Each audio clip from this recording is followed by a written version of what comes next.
Bonjour à tous, merci de nous suivre pour ce flash d'information en visite de travail hier à San Pedro. Le vice-président de la République, Timoko Méliès Koné, a procédé à l'inauguration d'une usine de chocolat dénommée GCB Cocoa Côte d'Ivoire. Ces installations vont servir à broyer 60 000 tonnes de cacao par an dans une première phase pour un coût global de 46 milliards de francs CFA.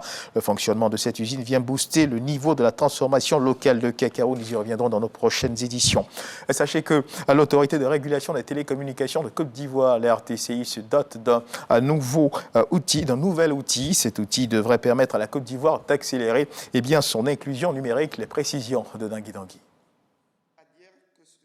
L'inclusion numérique reste encore un défi en Côte d'Ivoire. C'est ce que révèlent ces chiffres de l'autorité de régulation des télécommunications ARTCI.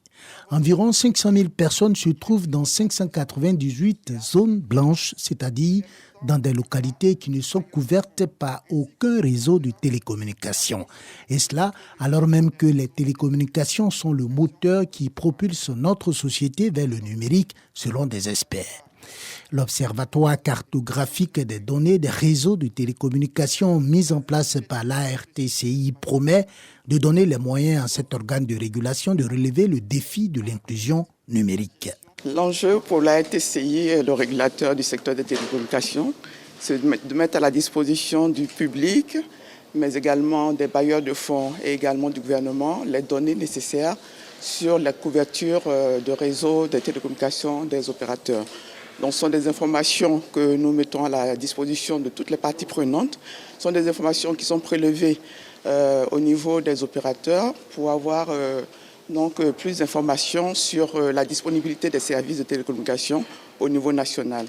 La directrice de l'ARTCI a saisi l'occasion de la présentation de l'Observatoire cartographique des données des réseaux de télécommunications, outil réputé fiable et efficace pour annoncer que selon les données collectées à la fin du premier trimestre de l'année 2023, le taux de pénétration de la téléphonie mobile est de 165% de l'Internet mobile et l'Internet mobile de 88%, celui de la couverture théorique de la population estimée à 91% pour la 4G.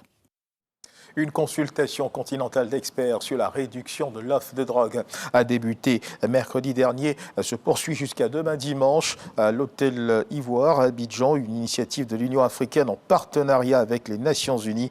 Les participants vont mener des réflexions autour du thème, renforcer les efforts de réduction de l'offre des drogues de synthèse pour lutter contre le trafic de drogue et faire progresser la prévention du crime, la justice pénale et l'état de droit en Afrique.